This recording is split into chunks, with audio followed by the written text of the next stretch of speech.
Queridos, eu quero continuar na palavra aquilo que a gente tem compartilhado já há algum tempo, aquilo que a gente tem caminhado. Eu gostaria de começar no livro de Amós, capítulo 3.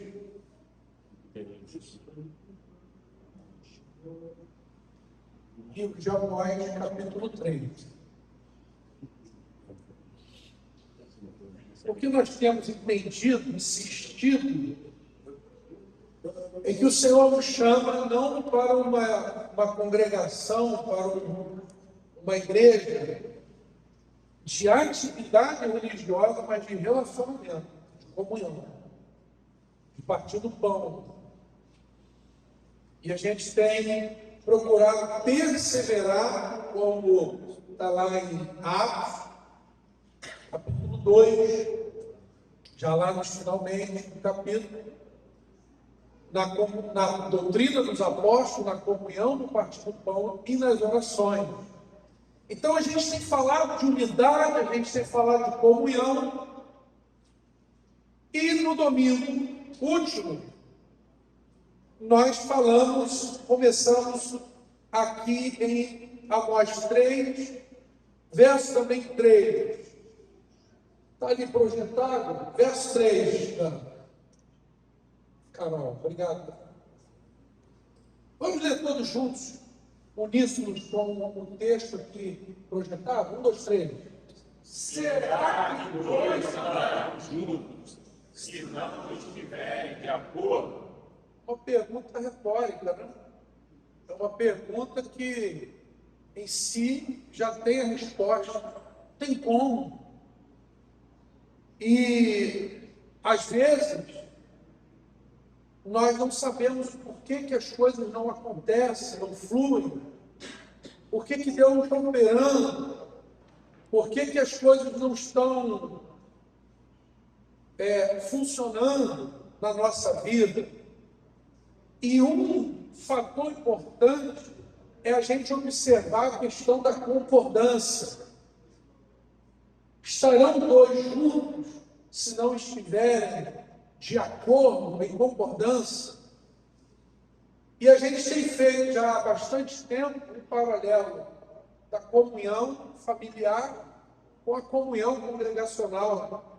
Uma família, ela não prospera, porque uma casa dividida, uma casa sem acordo, dividida, ela não prosperará.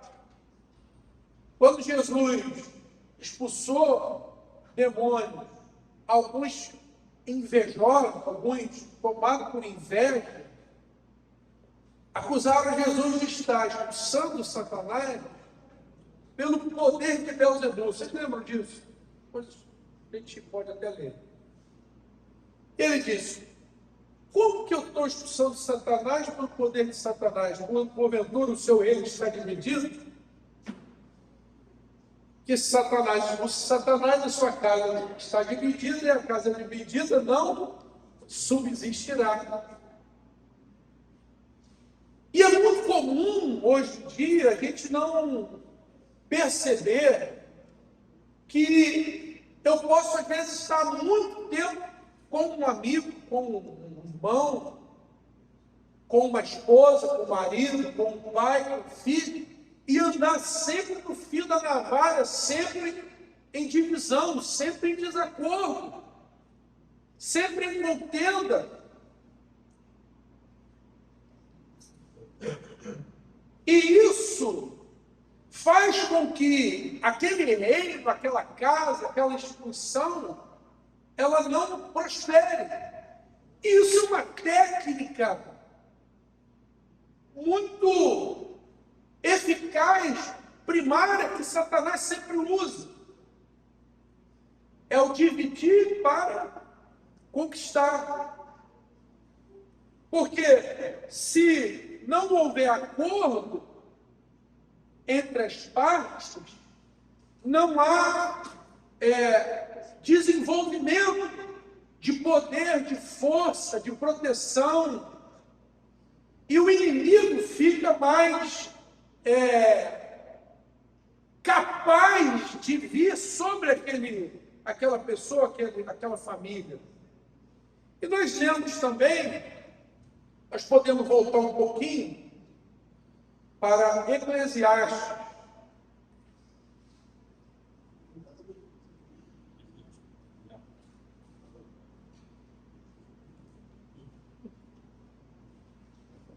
E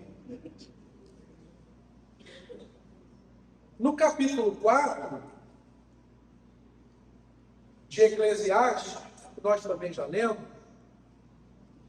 diz que é melhor serem dois do que um, porque tem melhor paga do seu trabalho. Porque se caírem, um levanta o companheiro. Aí, porém, se estiver só, pois caindo não haverá quem o levante. Isso que nós não podemos andar sozinhos.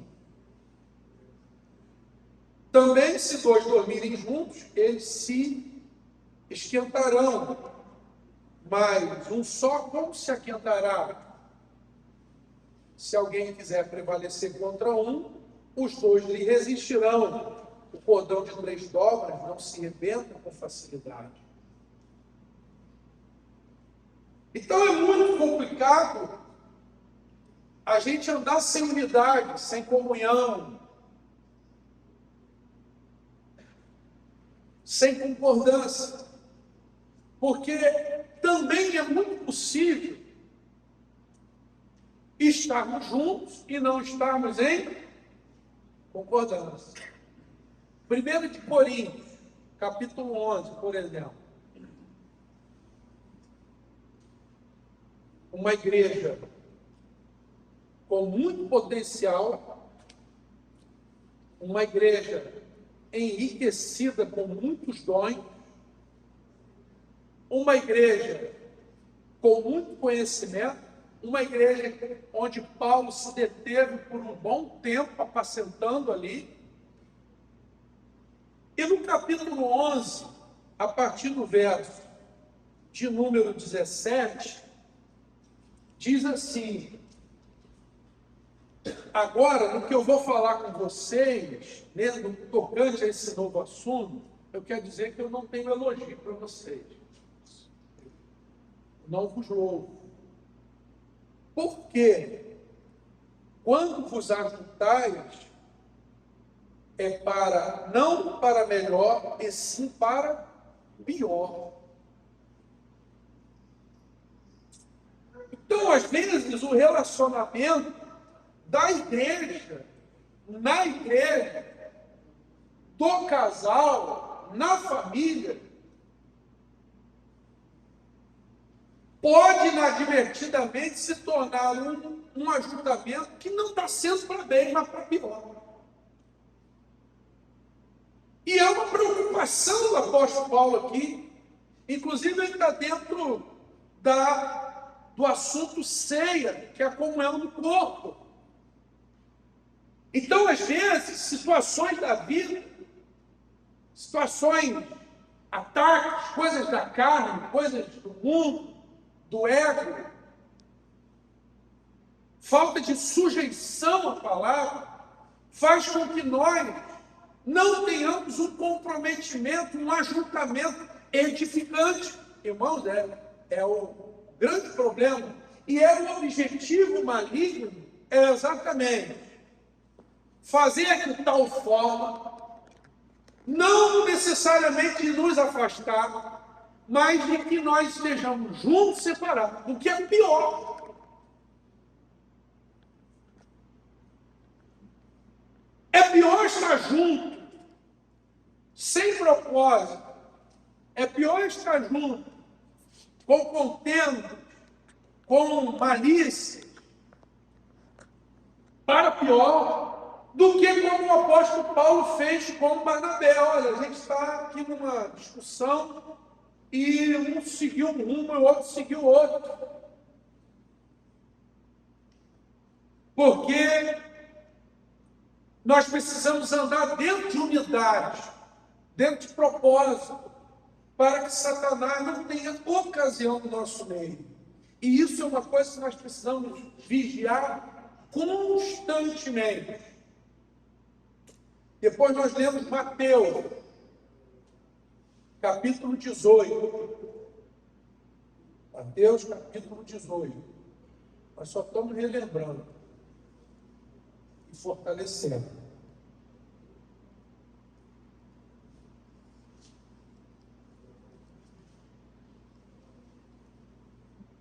Mateus 18,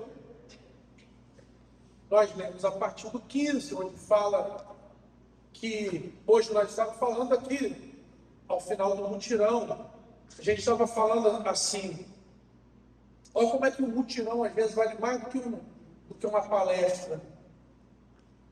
A gente estava falando, olha, a gente tem que ter maturidade para falar com o outro, tem que ter maturidade para ouvir. Porque às vezes eu vou falar com o Rodrigão de alguma coisa da obra, de alguma coisa da igreja, alguma coisa, seja lá como for, e eu não tenho maturidade ao falar, eu não sei falar, e a gente tem que aprender a falar, porque a concordância, ela pede uma boa comunicação. Só que às vezes eu sou rude, eu sou mal educado, sou grosseiro, às vezes eu sou impertinente, e a minha fala é agressiva, inadequada para o irmão. Falta em mim maturidade ao falar. E nós temos que aprender a falar. Ah, mas eu sou assim, falo assim. É falta de maturidade essa fala. Você tem que aprender o que você tem que aprender. E eu tenho que aprender a falar diferente. Senão, como é que eu vou pregar para alguém que precisa de mudança se eu próprio não entendo e não creio que eu preciso e posso mudar pelo poder de Deus? Agora, precisa de maturidade também nele para ouvir. Porque muitas vezes o problema não é o falar, é o ouvir.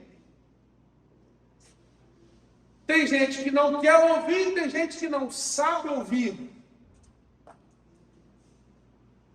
E quando eu tenho maturidade, e se o Rodrigo tem maturidade, ele pega essa fala minha, às vezes até inadequada, e ele com maturidade, ele filtra o que é, discerne, porque o homem espiritual, conforme está em Coríntios, é o homem que tem discernimento. E ele começa a discernir o que está em jogo. Ele não vai na carne, ele não devolve na mesma moeda, ele pega aquilo ali, mata no peito e opa, agora no espírito, ele com maturidade, ele devolve aquela sentença e ele caminha com aquele irmão naquela situação. Então a gente tem que pedir a Deus sabedoria para falar.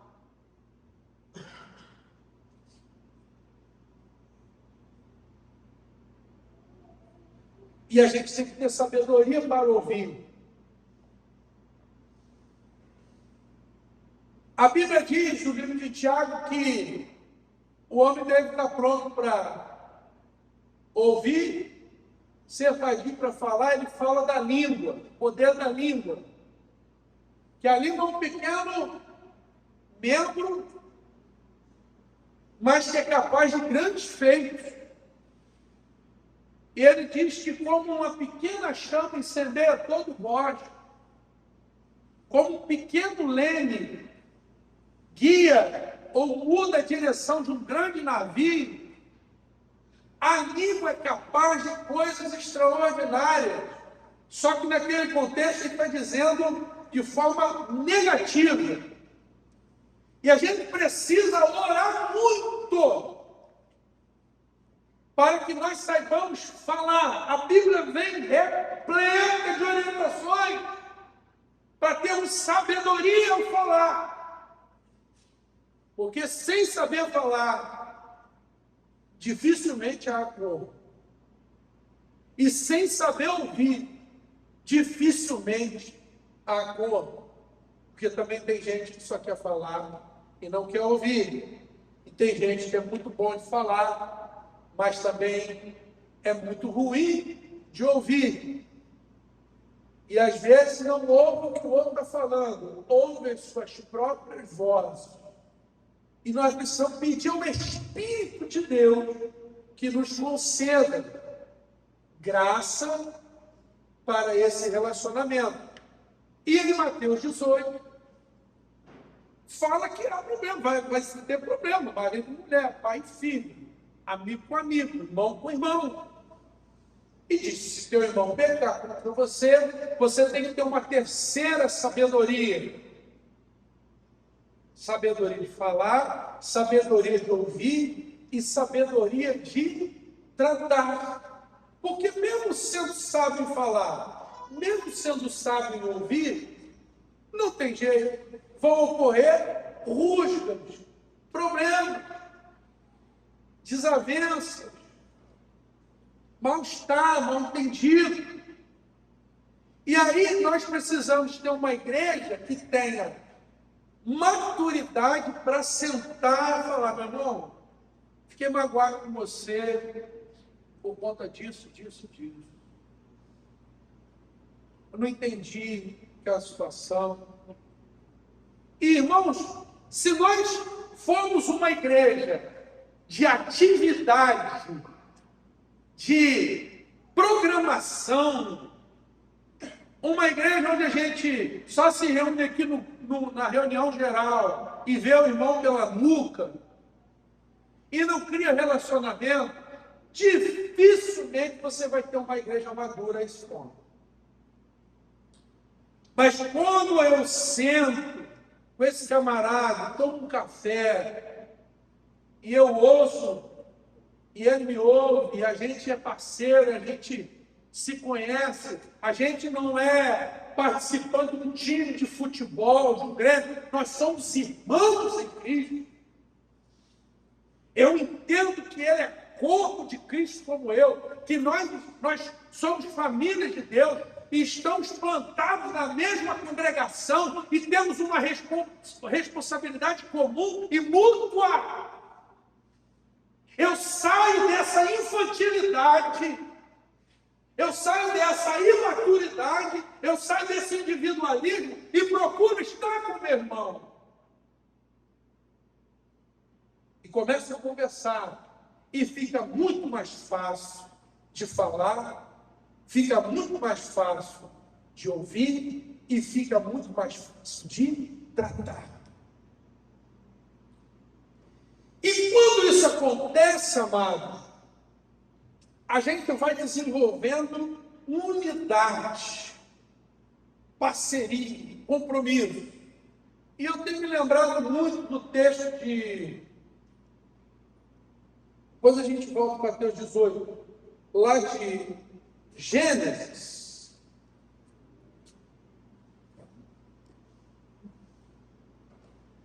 Ali pelo capítulo 7. 7 não. Mais para frente um pouquinho.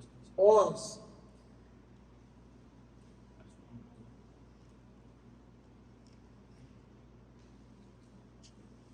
Olha o que o Senhor diz.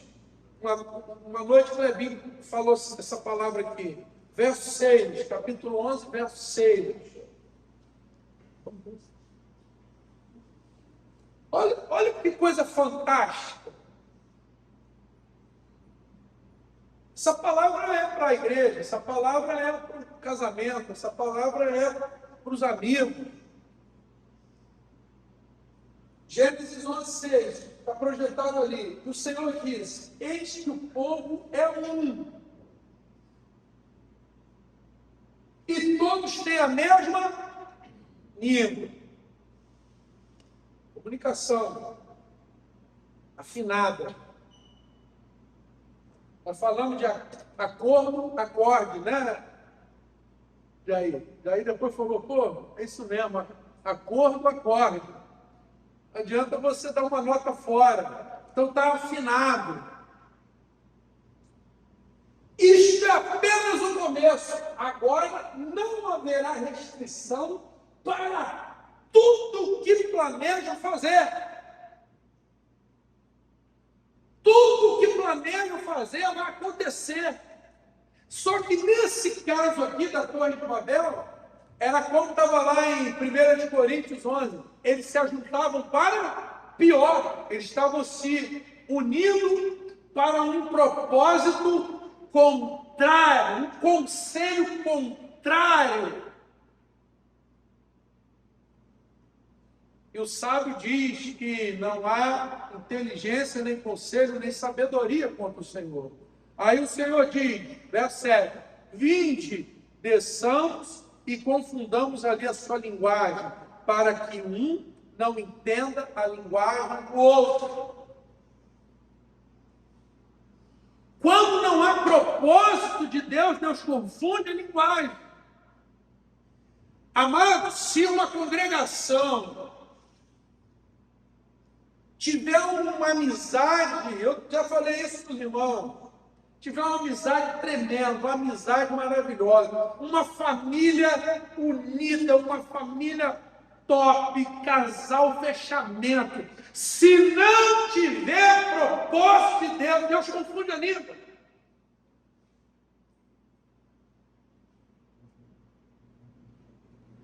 Deus confunde a língua. Porque às vezes eu estou tão bem com a minha esposa, eu estou tão unida, minha casa está tão... É a minha casa, irmão, uma coisa linda, está tudo fluindo, tudo que a gente quer, a gente vai conseguir, mas não tem Deus. Não tem propósito. Deus confunde a língua. Mas a congregação está aqui, ó, tudo redondinho. Mas a gente, não, vamos fazer o que a gente quer. Esquece o mentoreio do Senhor, deixa os princípios da palavra, se perde do temor de Deus, se perde da santidade. O Senhor vai lá e confunde as línguas. Já em Atos dos Apóstolos, a gente pode ir lá ao capítulo 2, depois vamos tomar. Já em Atos dos Apóstolos, você tem o contrário da Torre de Babel.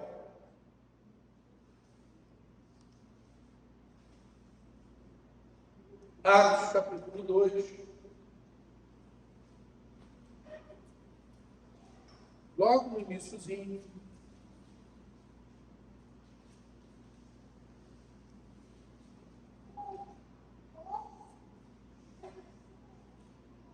Agora, é diferente. Pentecostes, dia de Pentecostes.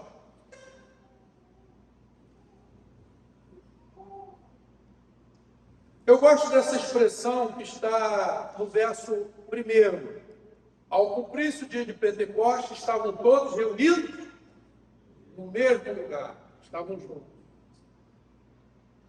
Estavam ali cumprindo o que está no capítulo 1, que Jesus falou, ó, não sai de Jerusalém, fica ali, aguardando as instruções, a promessa do Pai que vai vir sobre vós.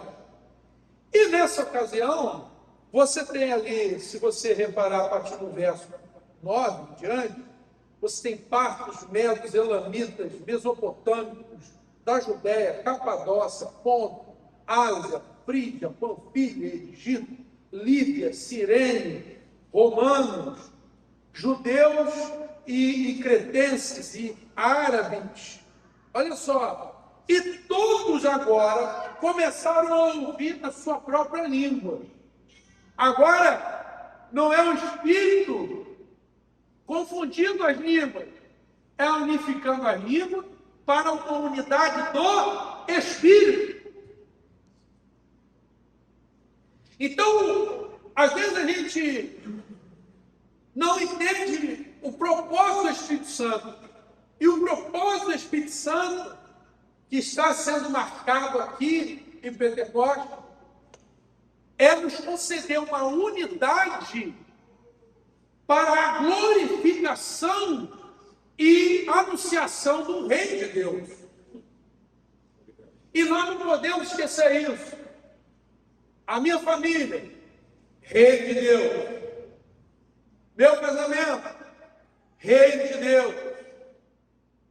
A minha célula, reino de Deus. Eu não quero ter uma célula ali, fechamento. Pô, é muito maneiro, é muito legal, é muito bacana, fechamento. Reino de Deus, porque senão o Senhor vai confundir língua.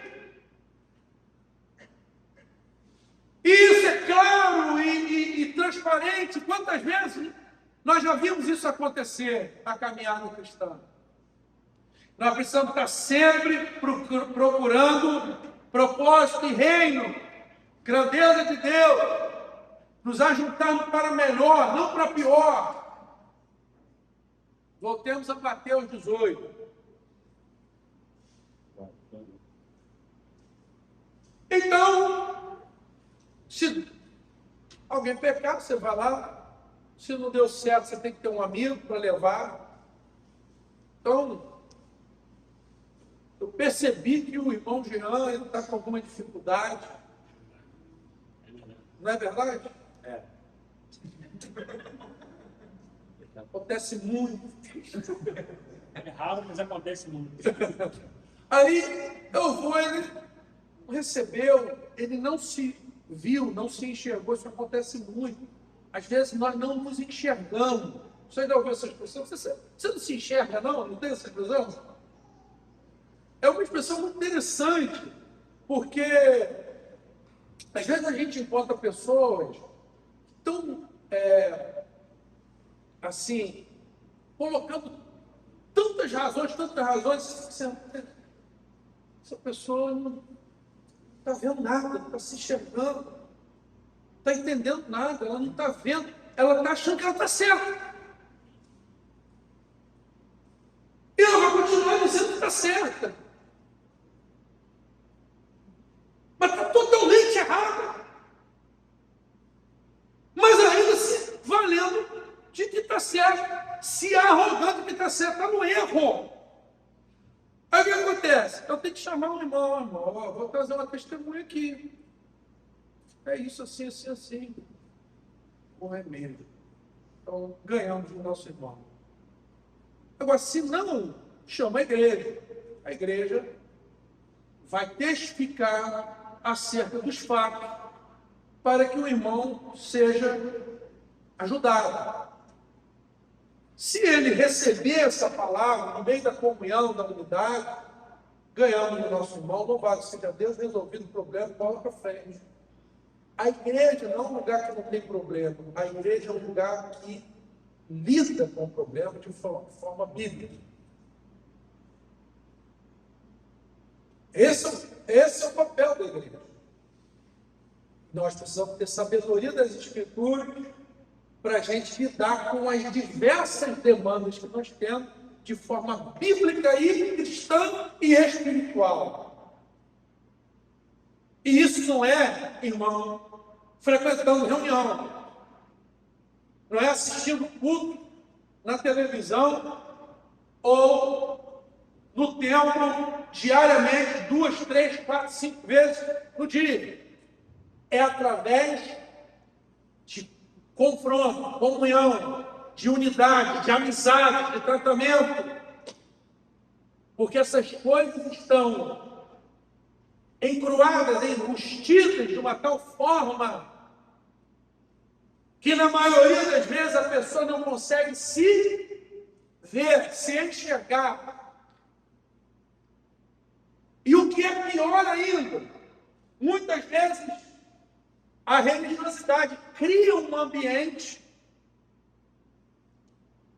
que é desfavorável para a resolução desses problemas e, pelo contrário, facilita-se que os problemas sejam camuflados e escondidos.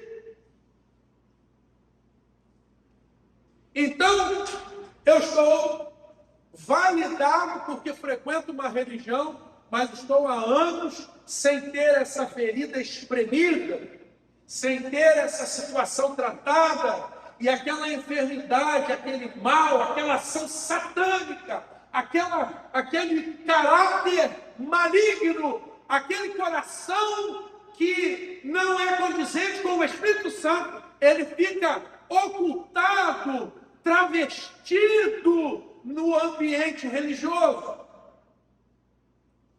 E o Espírito nos chama para a luz, nos chama para a mesa, nos chama para a comunhão, o partir do pão dos santos. E isso nos desafia. Quem é que quer? Mas é ali que nós somos edificados, é ali que nós somos tratados, é ali que nós começamos a experimentar o poder de Deus de forma extraordinária. Porque o texto continua falando, e para a gente ganhar tempo,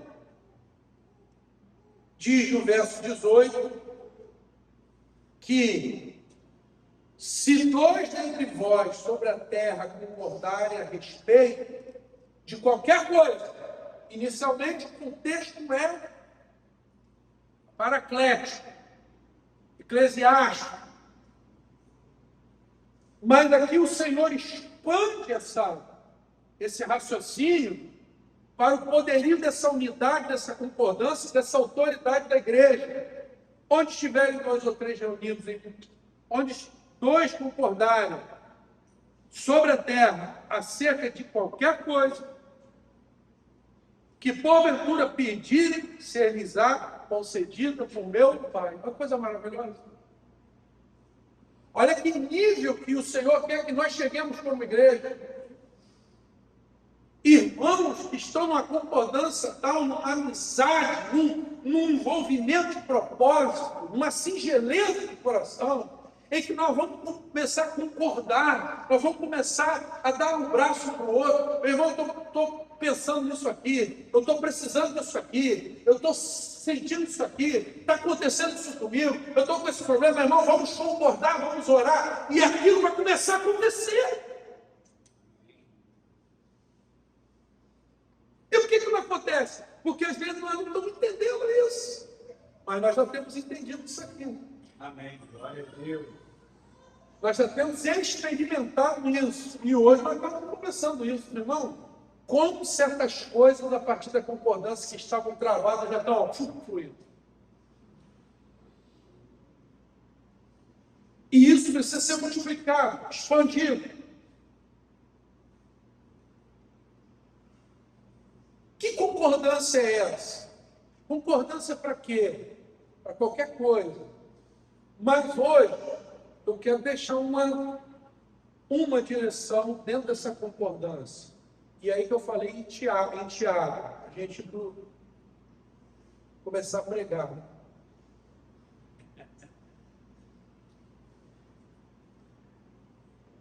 Aí não, né, mano? Barão falador. Aí Anderson não volta mais. Anderson, que alegria te ver aqui. Faz quanto tempo que a gente se vê? Só Clebinho mesmo que te arrastar, né? Olha, tem conta. Para quem não sabe, o Anderson foi um profissional que também, depois de tanta dificuldade, veio aí, né, pelo convite de Cléber, nos serviu aí na parte de sonotécnica, fez toda a instalação de novos aparelhos de som. Hoje veio fazer aqui um test drive com a gente. Pô, rapaz, minha alegria é fazer esse test drive toda semana, né? Vamos comprar o passe dele aí, né? Obrigado, querido. Foi muito bom rever você. E Tiago, já lá no finalzinho, livro de Tiago, livro maravilhoso, a palavra de Deus é comida para nós, alimento para nós.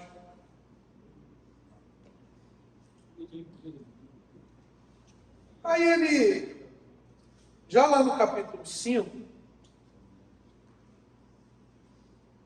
a partir do verso 13, diz assim: está alguém sofrendo? Faça oração. Isso. Vou abrir aqui na minha outra Bíblia.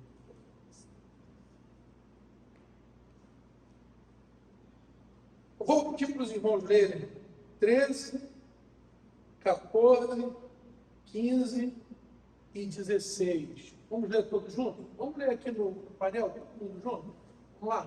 1, 2, 3. Alguém de vocês está sofrendo, faça uma oração. Alguém está alegre, cante louvores. Alguém de vocês está doente, chame os presbíteros da igreja. E ele faz a oração sofrer, ungindo com óleo em nome do Senhor. E a oração da fé salvará o enfermo, e o Senhor levantará. E se houver cometido pecados, estes serão perdoados. Portanto, confessem os seus pecados uns aos outros e orem uns pelos outros, para que vocês sejam curados.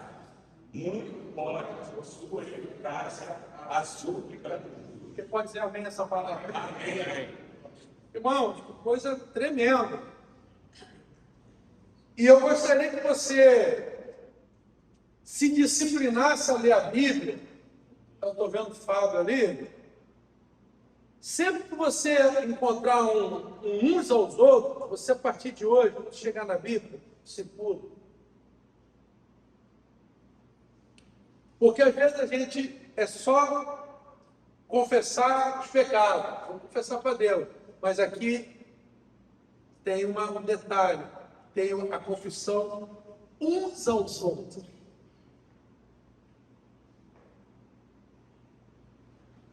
E aqui não está dizendo que o poder de Deus é grande. Ele está dizendo que a oração do irmão justo pode muito em seu defeito, que é um outro contexto. Então, há circunstâncias que a minha confissão vertical, e ela precisa existir, obviamente, ela precisa ser complementada, seguida, não por ineficácia, mas por direcionamento do Senhor e propósito do Espírito. Ela precisa também ser horizontalizada, ela precisa ser colocada também na mesa, em comunhão com os irmãos. Então, há certas coisas, repare bem o que eu vou dizer, matéria nova, que eu confesso ao Senhor, mas que muitas vezes o Espírito Santo me incomoda e eu preciso confessar para o meu irmão.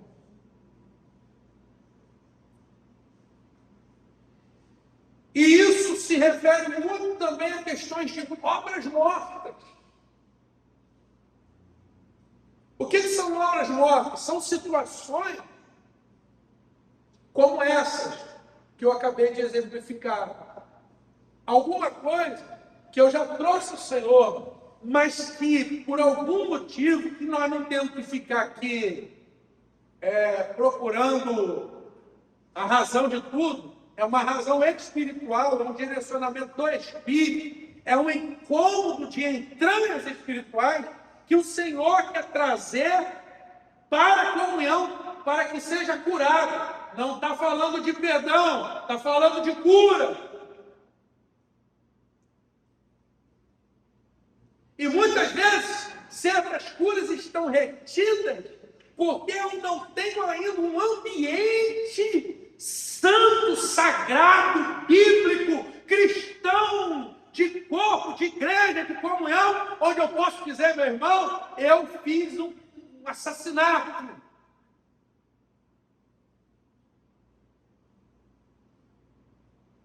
Aconteceu isso comigo. Eu, no passado, eu agi assim, e eu quero trazer isso aqui para a luz de comunhão com você. Eu já confessei, eu sou de Jesus, mas o Espírito está me trazendo isso, essa obra precisa ser trazida. E que obra é essa? Eu não sei. Quem vai orientar? Quem é a luz? Quem é a lâmpada? É a palavra? É o Espírito? E muitas vezes a gente vem para Jesus, mas traz alguns baús fechados, lacrados, encadeados, correntes e certas coisas que ainda não foram espremidas, certas coisas que não foram confessadas Mas eu já confessei ao Senhor, tudo bem, está tudo bem? Beleza. Mas aqui é uma instrução bíblica de confissão ao irmão a fim de ser curado. E eu gostaria que nós entendêssemos isso. O poder da concordância, o poder da unidade para quebra de enfermidades, quebra de maldições, de sofrimento, que estão perpetuados por falta desse expediente. Os irmãos estão entendendo? E hoje nós estamos vivendo esse tempo de comunhão, esse tempo de casa em casa. E já aconteceu demais comigo, mas eu conto sempre uma história para mim emblemática daquele senhorzinho que eu conheci de uma outra cidade, de uma outra congregação. E eu falei assim, olha, tudo isso que o senhor está me contando, me contou hoje. Eu gostaria que você procurasse alguém da sua congregação e conversasse. Da mesma forma, mesmo jeitinho que o senhor falou comigo. E aí ele mostrou a cabeça e falou, eu não tenho ninguém para falar. Eu falei, como assim não tem ninguém? O senhor está lá, o senhor é obreiro, já está nessa congregação há 20 anos, mas ele não tinha, em 20 anos, ninguém com quem ele pudesse abrir o coração. Irmãos, isso é muito grave, sério, pesado. Eu não estou julgando ele, nem ninguém. Eu sei que às vezes é difícil. Eu sei que as circunstâncias, elas não estão conspirando para isso, estão conspirando cada vez para cada um na sua e a amizade continua. Cada um quer ter o seu, ficar na sua, mas não é esse o chamado de Deus para a igreja. Nunca foi, não é a vocação da igreja. E eu gostaria que nós pensássemos a partir dessa semana e ensinássemos isso nas nossas reuniões, no nosso café, no de casa em casa, onde eu estou com meu irmão, que existem situações, às vezes, que precisam ser confessadas, precisam ser colocadas, precisam ser trazidas, e você pode começar orando, pedindo isso ao Espírito Santo.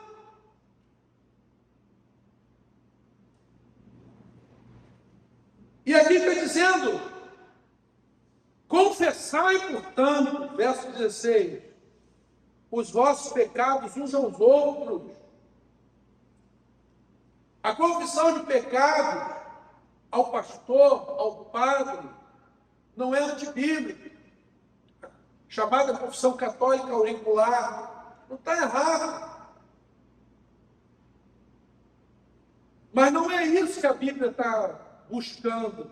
O suprassumo disso é confessarmos uns aos outros, é termos alguém, irmãos, amados. E não é assim. Tem que ir para bem. Quer falar, eu fiz isso assim. Não. É entender Cristo nele. É entender o ouvido de Cristo no meu irmão. É entender o amor de Cristo no meu irmão. É entender o temor de Deus no meu irmão. O zelo de Deus no meu irmão. E falar, meu irmão, eu estou aqui, é difícil para mim, é complicado para mim, eu estou envergonhado, eu não sei nem o que dizer, mas aconteceu isso, eu fiz isso. É uma coisa que ainda me assombra. E às vezes, esse irmão pode até falar, mas eu não sei nem o que te dizer. Mas nós vamos orar, botar a mão no meu ombro, e às vezes não vai ser aquela oração espacial, vai ser uma oração, Senhor, toma a vida do meu irmão, libera ele disso em nome de Jesus, amém. Mas a oração com o irmão, na posição de irmão, no amor, na comunhão, aí o Senhor ordena a bênção e a vida para si. Amém. Milagres vão acontecer. Amém. Eu já contei isso para os irmãos, uma experiência que eu tive por volta dos 18, 19 anos. Eu estava em um encontro, e aí eu ia fazer a patrulha com um parceiro lá de oração, e eu tive a oportunidade de chamar esse irmão querido e falar, rapaz, uma coisa que me assombra há anos. que eu já fiz de tudo, conseguiu, quer te confessar. E eu falei, esse cara vai me detonar, esse cara vai me dar um Hadouken aqui agora, e vai me execrar. Orou por mim. Irmãos, naquele mês eu tive a vitória sobre um negócio de ano. Glória. A oração do justo pode muito em seus efeitos. Amém. A Bíblia diz que quando Jó orou pelos seus amigos, eles iam morrer. A hora para ele, nós vamos morrer, vamos matar. Intercede. Se Deus, as coisas assim de Deus, se Deus ia matar, por que mandou Jó orar? E se era para curar, se Deus não queria matar, então por que não curou logo? Ou não vou matar mais não.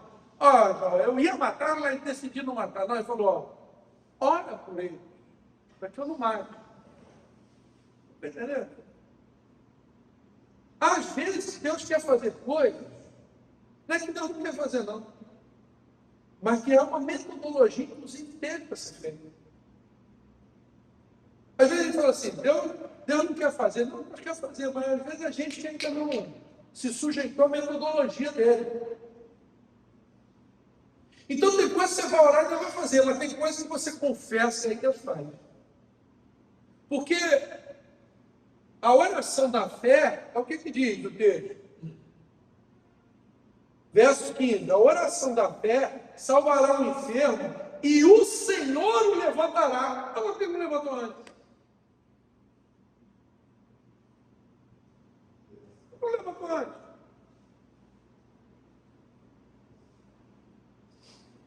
Então você vê aqui a união do Senhor com a igreja.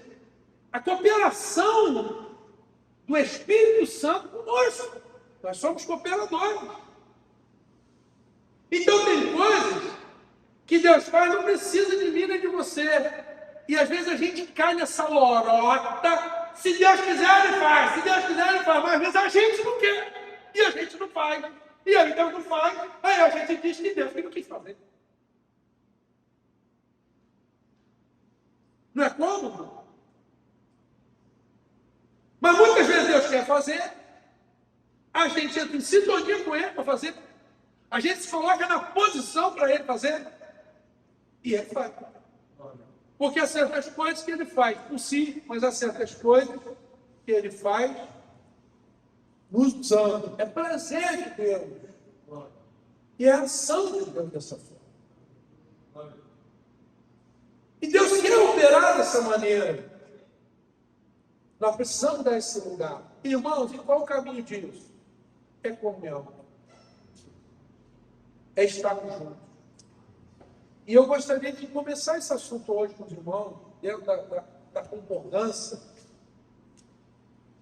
a gente entender isso. A confissão de pecado, de obras mortas. De situações que às vezes você não contou para ninguém. Essa aí é que é.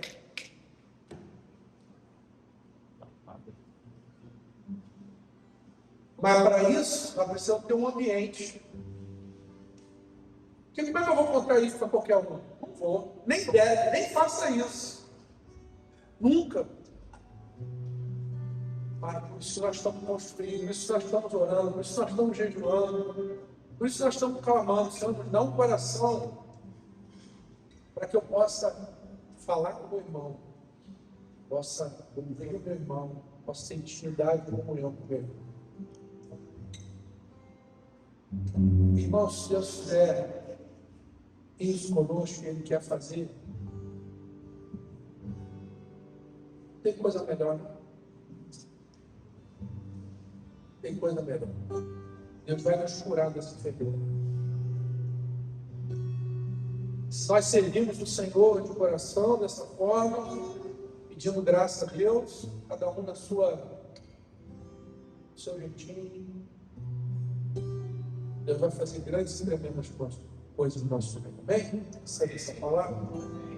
Vamos estar louvando, pensando em tudo isso, recebendo, botando para dentro da palavra.